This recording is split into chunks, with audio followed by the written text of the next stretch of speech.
Um, we've reached the end of another PyCon South Africa. It's kind of strange thinking that this is the fourth one. How did we get here so fast? But before I kind of get into, before I kind of deep into thanking people, so the library that I mentioned during the panel this morning is BB Recorder, black box recorder. It keeps logs at whatever verbosity you want in RAM, and then only attempts to send them out via your logging infrastructure if your process crashes. How's this for abusing organizer privileges? Then after here, the dinner outing. We're going to be going to Europa. Some people from Joburg told me last night that there's more than one. So the one we're going to is in Parkview. It's about, I think, about a 10-minute drive north of here.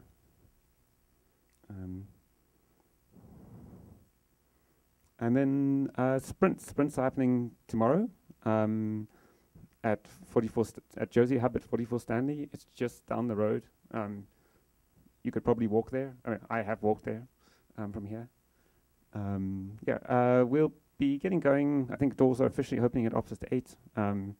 But feel free to arrive whenever you wake up. There will be coffee and food. And there will also be software carpentry. Does anyone who is doing a sprint want to quickly say a few words?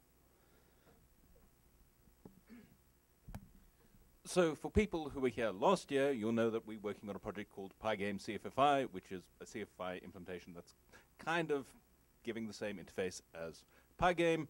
We're going to be doing further work on it tomorrow and Sunday. If you think it sounds like an interesting to work on, or you want to learn about Pygame, or you want to learn about CFFI, come join us. We're happy to teach you and tell you stuff rather than actually doing work we're meant to be doing.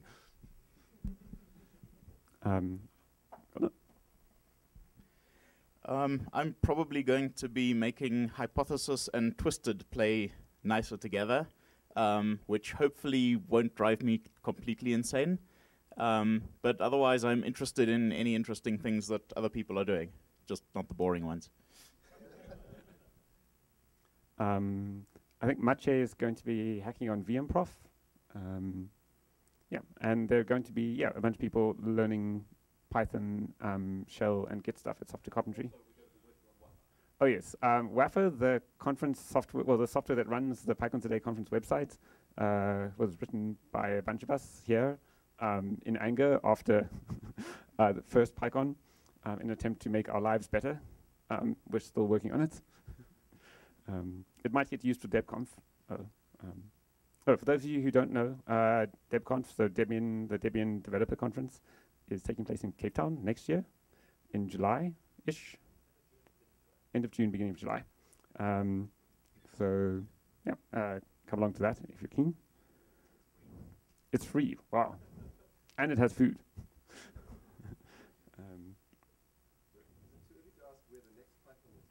No, it's not.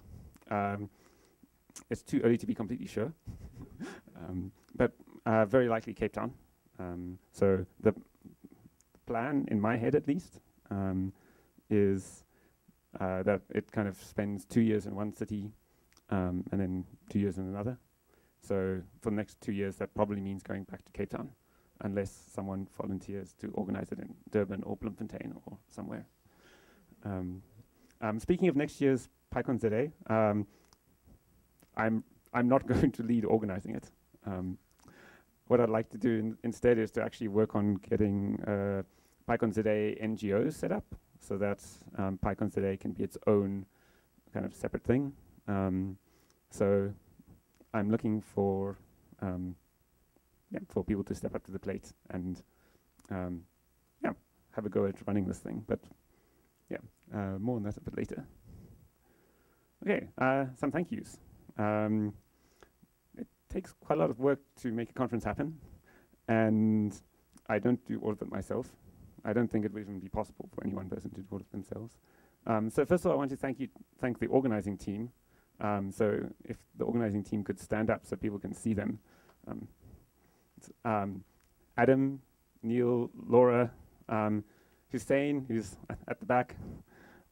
Thank you to all of you for being with me through all of this organizational process, through wrangling sponsors and responding to people's emails, finding venues for the conference and for the speakers' dinner and for conference outings, dealing with all of the many, many, many little things that go into making a conference happen.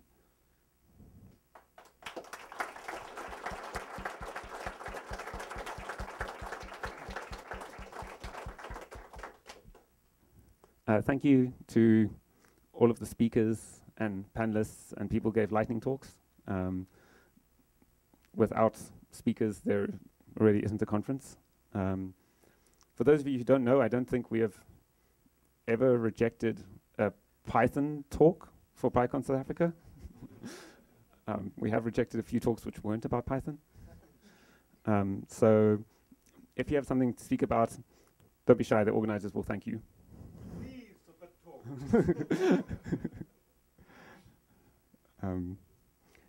Maybe just a quick word on that. So other conferences have complicated selection criteria. We don't have that problem. Yes. Let's go with yes. A big thank you to Carl.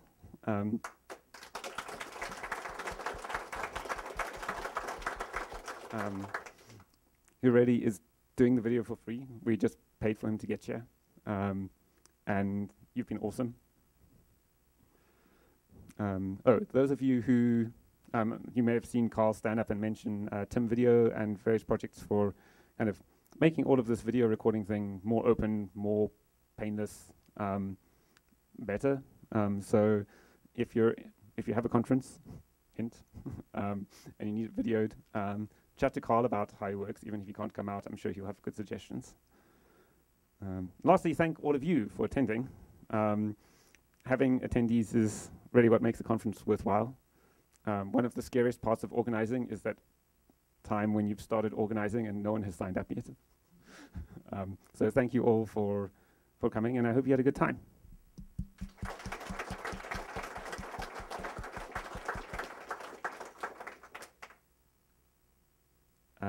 While we're saying thank you, I want to say thank you again to our sponsors. Without the sponsors, I think ticket prices would probably be double what they are, and that wouldn't be great. So thank you very much.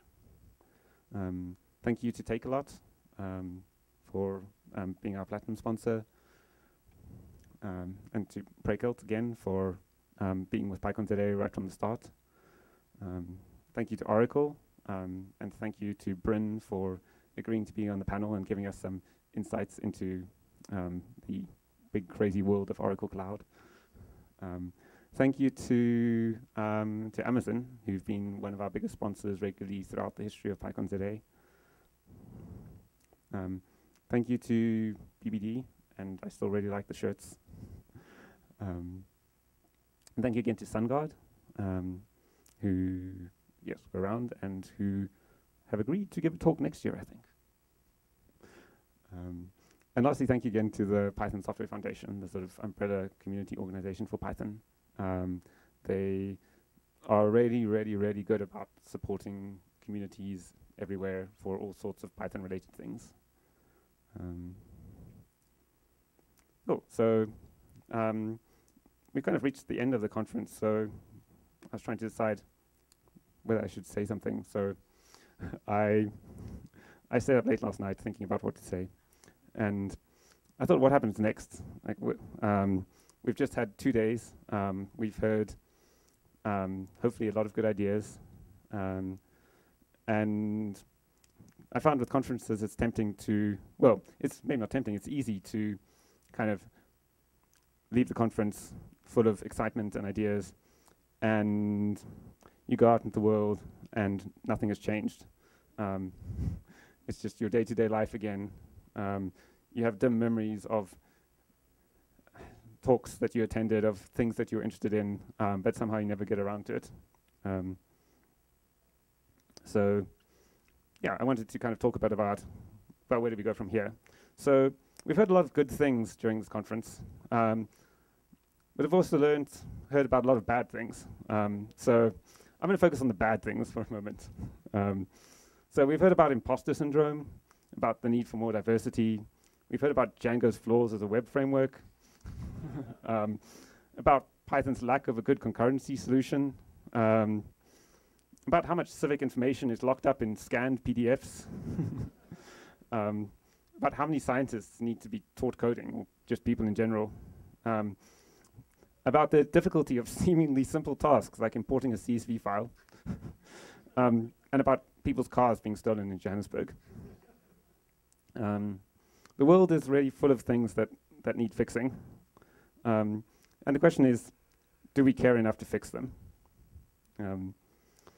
10 years ago, I'd never coded Python professionally. I had never been to a Python software conference. I hadn't even been to a Python user group meeting. But I got a bit lucky. I took a job at which there were some pretty good Python developers and where I had some time to spend learning things. I worked through the Python tutorial, all of it. Then a few years later, I worked through it all again. I read the Python quick reference, which I heartily recommend, all of it. It wasn't quick. I started work on a personal Python project with a friend. I'm still working on it. At first, all it did was read text files into a database. Slowly, it grew a user interface. And then some domain-specific languages and programmatically generated SQL queries with tens of joins. And then a tiny HTML rendering engine, so a browser. It's not finished. We haven't even released version 1.0. I'm quietly proud of it. I wrote some games in Pygame with friends again. The first game was terrible. We knew nothing. But it was about chickens with guns. The second game was better. For the third game, we bit off way more than we could chew. The fourth game was pretty awesome. The fifth game wasn't too bad. I changed jobs. I relearned Java. I changed again, and I learned JavaScript. I thought I was smart enough to handle threading and tons of mutable state. I was wrong. I learned Twisted. I couldn't figure out what deferreds did.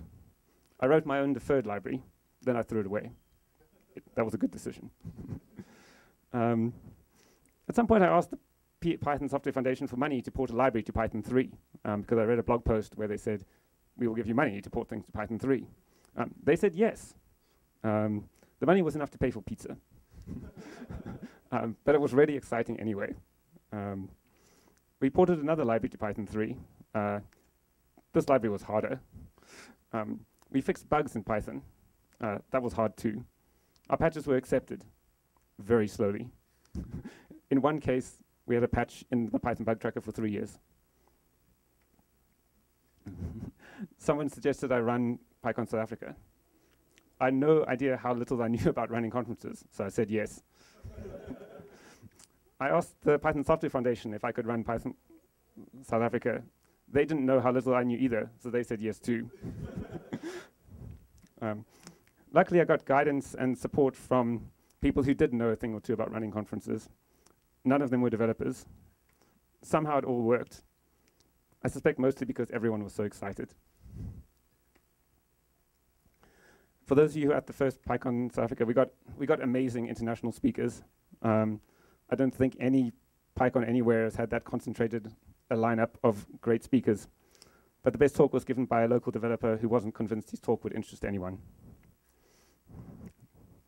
I ran PyCon today 3 more times because I wasn't sure how to hand it over to others, and I didn't want it to not happen. This is my Python journey so far. All of you are at different places in your own Python journeys. And if I were to share some advice from mine, it might go as follows. Find some people you can learn from, and make time to learn yourself. Take time to master the basics. You'll be surprised how few people do. Start a project, and do it with a friend. Keep learning new things. even if they're not Python. Unfortunately, failure is not going to go away. Keep building things anyway. Don't be scared to ask people for money or for other kinds of support, even from people who are not developers. Sometimes amazing things come from one clueless person saying, "How hard can it be?" Often success relies more on other people being excited than anything else. And lastly, stuff doesn't stop being hard. So you're going to have to care. But it's probably going to surprise you what you care about. You can say where in this complicated journey I changed from novice to apprentice to developer to senior developer. Up close, it's just a blur of coding and relationships, of building and learning, and of success and failure. We're all unique imposters on our own separate journeys, and our paths are not directly comparable. And often wisdom seems to me largely about shutting up when you don't know the answer. If all of the broken things that I've mentioned are going to get fixed, from diversity to removing the global interpreter lock, it's us that's going to have to fix them. And it seems unlikely that anyone is going to give us permission or declare us worthy. So go build something.